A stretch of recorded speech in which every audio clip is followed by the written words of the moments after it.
Good evening, everyone. Welcome to my channel. I'm Bill W, and this is at Bill's Diecast 306. The month is September 2025. And tonight's episode will be on the RX7s. So we're going to get into it. I also want to thank everybody for subscribing and viewing and liking what I've been doing. Still learning a lot, so can always do with some suggestions. And hit the like, subscribe buttons. They are helping me out more than even I know. So on today's episode, we will start with this fancy little turbo RX7, and that's my assumption that it's part of the stage 4 RX7 FB, and some even know it as the SA FB.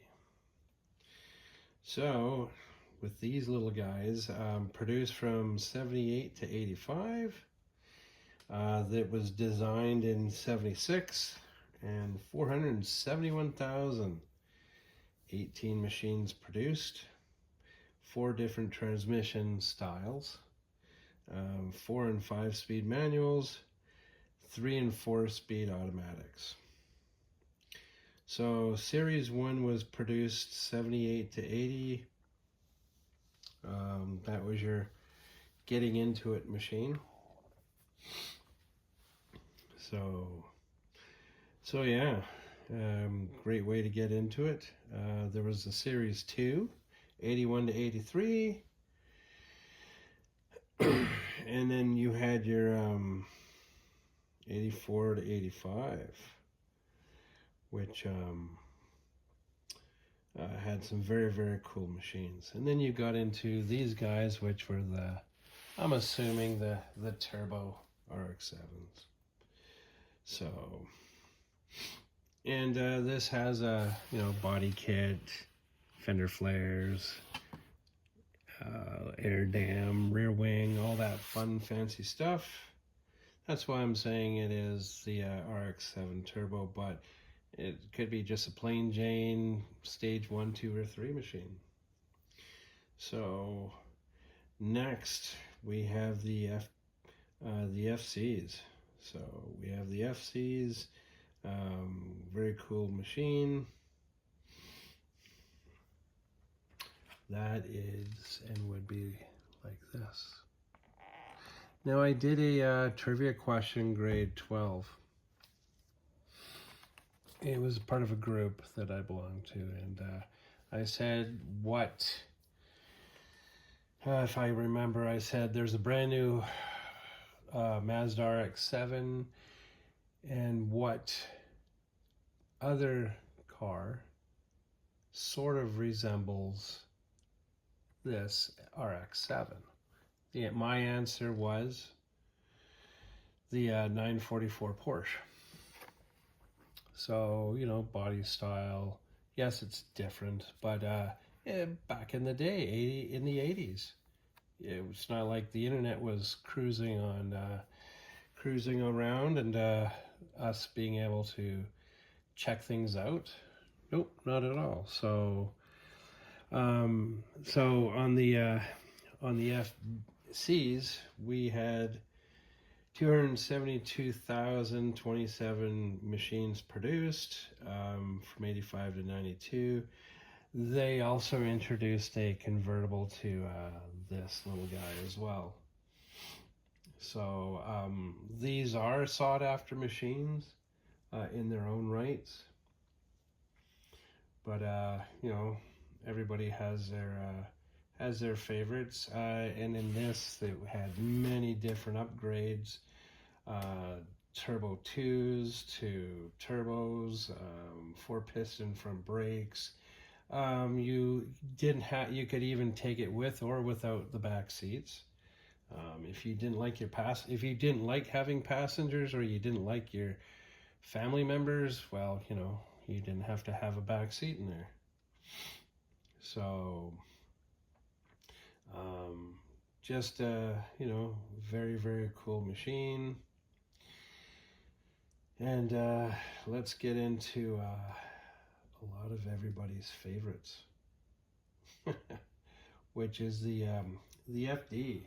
Now we all know that the Fast and Furious genre and all of that really woke up the JDM genre. So, you know, I'm sure there were other movies and stories and whatnot, but we all know that it was, or most of us know that it was the Fast and the Furious that woke things up. And also people that had these kind of collecting dust in garages, in their backyards, in warehouses, started taking a look at them again and saying, hey, why not? Let's get into this. So yeah, started recognizing the machines more and more. So, and you know, like I've mentioned, I have doubles because I would have easily chosen which car or card to drop on the ground and say, oh no, now I've got to open it up. So I like the orange. I also like the yellow. But even if I didn't or did not like particular colors or graphics, I would still take them no matter what. Because I like to try and be a completist in that sense of getting as much and as many as I possibly can. So on the FDs, very, very cool, very, very cool machines. And you know, how could you not like them? There was so many opportunities with these cars. Now a lot of folks, or some folks, don't like the rotary engines because they have their issues, their quirks, their annoyances. But they are what they are. They are what they are. So, and the FD, known as the third generation. So, 91 to 2002, 68,589 were produced. For North America, it was 93 to 95. So it had a short-lived expectancy or life expectancy in North America. So came with a 4 and a 5-speed automatic manual transmissions. Fantastic machines. You could do so much with these guys. This was the very first edition of the FD RX7 back in 2002, 2003. First appearance. Now, if you know Mad Mike or have seen his machines creations online, I believe this was the one that he took to SEMA a couple of years ago, and you know, 4 rotary engine, fantastic beast, and you know, for a designer, creator, influence, drifter, builder, fantastic skills. So very, very cool machines. And so that is it, guys. This is my small Mazda RX-7 collection. I'd like to thank you all for watching tonight on this episode of the RX-7s. Can't wait to bring more content. Hit the like, subscribe buttons, guys. Comment, say what you like, don't like. I'd like to thank the folks who are new subscribers. It is helping me immensely. And we will see what I am coming up with for my next videos. Probably the Supras and other Toyotas, just a few others. There should be some a Celica, mostly Mark IV Supras, and a couple of other machines. So, and then there's also part of the Toyota branding is the Lexus or the Altezza, and the Celica Pikes Peak machine. So there you have it, guys. Thank you very, very much for watching. Very appreciative.